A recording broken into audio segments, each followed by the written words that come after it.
కృష్ణ చెప్తారు, భక్తిలో ఉండేవాళ్ళు అర్థంలో చనిపోతే వాళ్ళు ఏమవుతారు అని అడుగుతారు. యోగి భ్రష్ట దాన్ని తెలిసి అలాంటి చదివి ఉంటాం. అలాంటి వాళ్ళు ఉత్తమైన భక్తుడిలో పుడతారు, ఉత్తమైన బ్రాహ్మణుడిలో పుడతారు, ఉత్తమైన ధనవంతుడిలో పుడతారు. మన భగవద్గీత చదివి పుణ్యం సంపాదించింటే మన ఉత్తములైతే మన కడుపులో పడే బిడ్డలు ఉత్తములు పుడతారు. నెక్స్ట్ ఉత్తమ సమాజం తయారవుతుంది. ఈనాడు సమాజం చెప్పాలంటే కళ్ళ నీళ్ళు వస్తుంది. ఎలా అంటే మనల్ని కాపాడే వాళ్ళే మనం నాశనం చేస్తూ ఉన్నారు. ఫస్ట్ వచ్చిందే మనకి ఎవరు ఎనిమీస్, కీవీస్. దాని మీద చెప్పాలని మనం నెక్స్ట్ క్లాస్ తెలుసుకుంటాము. ఎలా అంటే ఈనాడు నిజమైన జ్ఞానం ఏమి అనేది మనకు చెప్పించలేదు. ఆధ్యాత్మికం అంటే ఏమి చెప్తారు కదా, నేను ఆధ్యాత్మికము భౌతికము అంటారు, దైవ భక్తి అంటారు, నేను నాస్తికులు అంటారు. ఆధ్యాత్మికం అంటే ఏమి ఎవరు చెప్తారు? శాశ్వతముగా ఉండేది ఆధ్యాత్మికము, అశాశ్వతంగా ఉండేది భౌతికం. నిజమా? నిజమా? మన ఈ దేహంలో ఆధ్యాత్మికం ఏది, భౌతికం ఏది? ఏది? ఆత్మ. భౌతికం దేహం. నిజమా? అంటే ఆధ్యాత్మికం మనమంటే ఎవరు? మనం చెప్తాం ఆత్మ ఆత్మ ఆత్మ అని చెప్తూనే ఉన్నాం. మనమంటే ఎవరు? ఆత్మ అంటాం. ఆత్మకు కావాల్సిన ఆహారం ఏమి? ఆధ్యాత్మిక అంటే పర్మనెంట్ హ్యాపీనెస్. దేహానికి కావాల్సినది ఏమి? 4 ఇడ్లీ. నిజమా? నిజమా?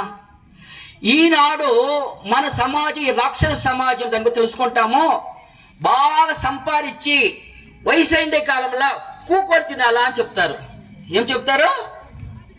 బాగా సంపాదించి వయసైండే కాలంలో కూకొని తినాలా అంటారు. వయసు తినేకవుతుందా? Sugar, BP. ఇది ఏం సంపాదించాలంటే పుణ్యం సంపాదించి భగవంతుని సేవ చేసి ఆ ఉన్నతమైన పర్మనెంట్ హ్యాపీనెస్ అనుభవించి వయసండే కాలంలో పనుకోనప్పుడు నేను 30 ఏళ్ళు ఇట్లు చేసి 40 ఏళ్ళు భగవంతు సేవ చేసి ఇట్లు చేసి భగవంతు చింతనలో ఉంటుని ఆ ఆనందాన్ని అనుభవించేద్దా నిజమైన యొక్క ఆనందం. ఏది ఆనందము? వయసు ఉండేటప్పుడు భగవంతుని సేవ చేసి తులసి పూజ చేసి బ్రహ్మముహూర్తముల లేసి తల్లి తండ్రికి రెస్పెక్ట్ ఇచ్చి నిజమైన యొక్క ఆధ్యాత్మికమైన ఆనందాన్ని అనుభవిస్తూ జీవితం ఎవరు గడుపుతారో వాళ్ళు వయసైండే కాలంలో పనుకొని చేయగలని బృందావనంలో ఉంటుంది, పనుకొని ద్వారకాలో ఉంటుంది, పనుకొని చేయగలని విశ్వాస పాలన చేస్తూ ఉంటుంది. ఏడుంటాం మనము? బెడ్లో ఉంటాము. ఎవరికి వయసు అవుతుంది? ఎవరికి వయసు అవుతుంది? దేహానికి వయసు అవుతుంది. ఆత్మకి నైనం చిందంతి శస్త్రాన్ని నైనందది పావక నచైనం క్లేదయంతి అపో నశోది మారుత. ఆత్మకి నాశనం లేదు. అప్పుడు మనకే దుఃఖం. ఈనాడు మనం సంపాదిస్తున్న పుణ్యం సంపాద్యాలు అంటాం, నేను సంతోషంగా ఉంటాము. సంతోషం అంటే ఏమి? 2 ఉంది, ఆనందము, సంతోషం అని. ఆనందం అనేది పర్మనెంట్గా చిక్కేది ఆనందము. ఈ కడుపుని ఇంద్రియ తృప్తి కలిగేది సంతోషం. నిజమా? ఈ ఎవరు పొద్దున్నే 4:30కు లేచి భగవంతుని యొక్క నామస్మరణ ఎవరు చేస్తారో, ఎవరు పొద్దున్నే 4:30కు లేచి భగవంతుని నామస్మరణ ఎవరు చేస్తారో వాళ్ళకి పర్మనెంట్ హ్యాపీనెస్ కలుగుతుంది. బ్రహ్మముహూర్తం ఏమిటి ఇచ్చిండేది? ఎవరు స్త్రీ పొద్దున్నే లేచి ఇంటి ముందర ముగ్గేస్తే వాళ్ళు హాస్పిటల్ పోయి అక్కరలేదు. ఏం రీజన్? Scientific proof. ఏం రీజన్?